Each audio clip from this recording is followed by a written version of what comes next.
Sebentar lagi kita akan lebaran. Maka ada sunnah. Kalau dilakukan tinggi pahalanya. Kalau tidak dilakukan rendah nilainya meskipun lulus. Tapi lulus percobaan. Ya, apa itu? Satu, begitu mau lebaran. Misalnya bapak mau ke masjid 6:30. Kira-kira jam 6 sudah mandi. Sebelum mandi sunnah potong kuku. Sunnah potong kumis, rapikan. Kalau jenggot, berbeda pendapat ulama. Merapikan, hadisnya itu kan pelihara. Pelihara itu ada dua makna. Kalau dia kotor, cukur. Itu namanya pelihara. Bukan pelihara itu panjangkan saja, tidak.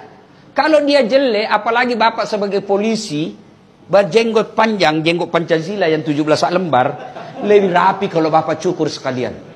Sunnah. Cukur rambut, potong kuku, sunnah. Sudah itu mandi. Mandinya bagaimana Ustaz? Mandi seperti mandi junub. Sunnah wudhu dulu. Sudah wudhu, bapak masuk ke kamar mandi. Hadap kiblat, ambil timba. Saya niat mandi sholat Aidil Fitri. Lillahi ta'ala. Bismillahirrahmanirrahim. Kanan dulu 3 kali, kiri 3 kali, baru seluruh anggota tubuh. Ustaz, bagaimana kalau di rumah kita pakai apa itu? Shower, nggak ada timba? Gampang Pak, begini aja Pak. 1, 2, 3, gila lagi. 1. Saya ketawa, saya serius sini Pak. Kan? Selesai. Nah, sunnah sikat gigi, sunnah pakai sabun, semuanya Pak, cuci bersih-bersih, termasuk alenya beliau yang mulia, bersihkan itu Pak. Sudah, terakhir basuh kaki.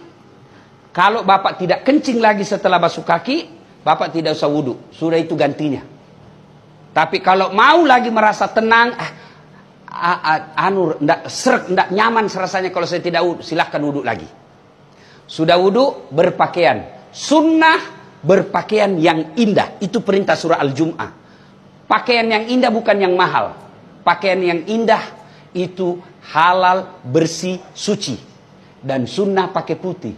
Kalau pakai baju hitam boleh? Boleh, tapi tidak sunnah. Kalau perempuan disunnahkan memakai baju yang tidak mencolok. Supaya tidak menarik perhatiannya suaminya orang. Ya? Apalagi kalau suaminya orang sudah lobet. Kan ada itu yang tua sekali suaminya, istrinya masih muda. Biasanya ini layangan putus. Nah, itulah sunnahnya. Sunnah perempuan tidak bercorak terlalu terang. Sunnah berikutnya lagi, bapak sunnah memakai parfum. Kalau tidak ada mahal, parfum palsu sekalipun boleh. Kalau hari itu tidak ada sama sekali pengharum, pengharum ruangan ambil Pak, semprot. Ya.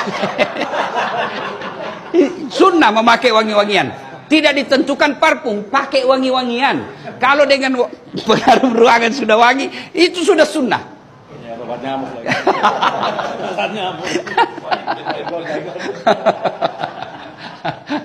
Sudah sunnah menuju ke lapang makan dulu.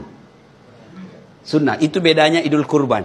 Kalau Idul Kurban selesai Aid baru makan. Kalau Idul Fitri makan dulu. Untuk apa? Membuktikan bahwa hari kemarin sudah beda hari ini. Ya, karena kita sudah tidak puasa. Sudah menuju ke lapangan. Kalau dia dekat dan mampu dijangkau jalan kaki, sunnah jalan kaki. Tapi kalau dia jauh, Pak Kapolda di sini, mau lebaran di Mapolda, jam jalan kaki Pak, setengah mati Pak. Repot Pak, 11 kilo Pak. Begitu sudah sampai Pak, orang sudah bubar. Kalau dijangkau dengan jalan kaki, sunnah jalan kaki. Dan sepanjang jalan bertasbih, bertahmid dan bertahlil. Allahu Akbar, Allahu Akbar, Allahu Akbar. La ilaha illallah, wallahu Akbar. Allahu Akbar, walillahil hamd. Sampai di lapangan. Karena sunnah itu Pak di lapangan. Untuk membedakan hari raya dengan Jumat biasa. Maka disunnahkan lapangan. Nah, sampai di lapangan tidak ada salat qabliyah. Tidak ada salat sunnah. Langsung duduk. Sambil duduk memuji-muji Allah. Takbir, tahbil, takmid. Allahu Akbar, Allahu Akbar. La ilaha illallah, wallahu Akbar. Allahu Akbar, walillahil hamd. Sudah, masuk tiba saatnya sholat. Sholat Idul Fitri. Niatnya tidak usah Bapak hafal. Begitu Bapak tinggalkan rumah, sudah ada pasti dalam hati, saya mau sholat Idul Fitri. Itulah niat, tidak mesti dilafazkan. Kalau Bapak mau ambil cara praktis, bilang saja begini. Tuhan, sholat sunnah Idul Fitri ya. Allahu Akbar. Boleh. Sudah takbiratul ihram, Allahu Akbar, belum dihitung.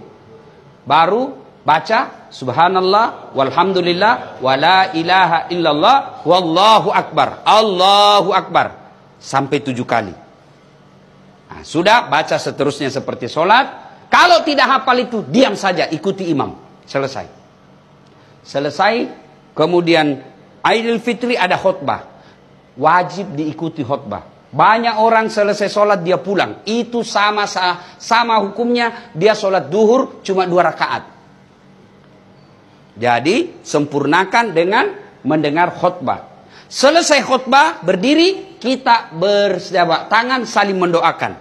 Minimal doanya taqabbalallahu minna wa minkum taqabbal ya karim. Baru salawat Allahumma shalli ala sayyidina Muhammad wa ala ali sayyidina Muhammad.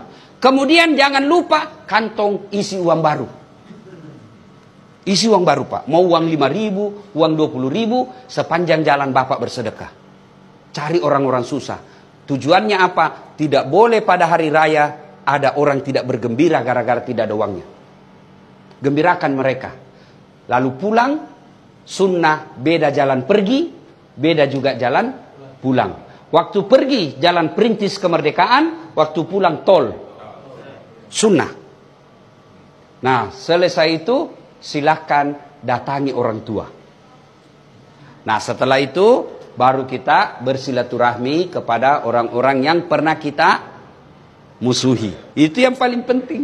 Dia pernah kita sakiti atau dia pernah sakiti kita. Siapa yang baik? Bukan yang tua, bukan yang senior, bukan yang kaya. Siapa? Inna akramakum indallahi atqakum. Yang paling mulia di antara kalian yang paling bertakwa. Siapa yang bertakwa? Ciri-cirinya suka meminta maaf. Ibu bapak saudara-saudara sekalian, apabila ini sudah kita lakukan, ada derajat takwa. Pak Kapolda sudah sekolahkan dirinya. Ternyata pulang punya prestasi, pasti ada promosi. Begitu juga ketika sudah mencapai derajat takwa, tidak mungkin Allah tidak mengapresiasi. Pasti ada promosi. Apa janji Allah? Man yattaqillaha. Siapa yang bertakwa kepadaku, yaja'allahu mahraja. Saya angkat derajatnya. 2, ku ampuni segala dosa-dosanya. 3, aku bukakan pintu rezeki dari jalan yang dia tidak sangka-sangka. Demikian, lebih dan kurangnya mohon dimaafkan. Assalamualaikum warahmatullahi wabarakatuh.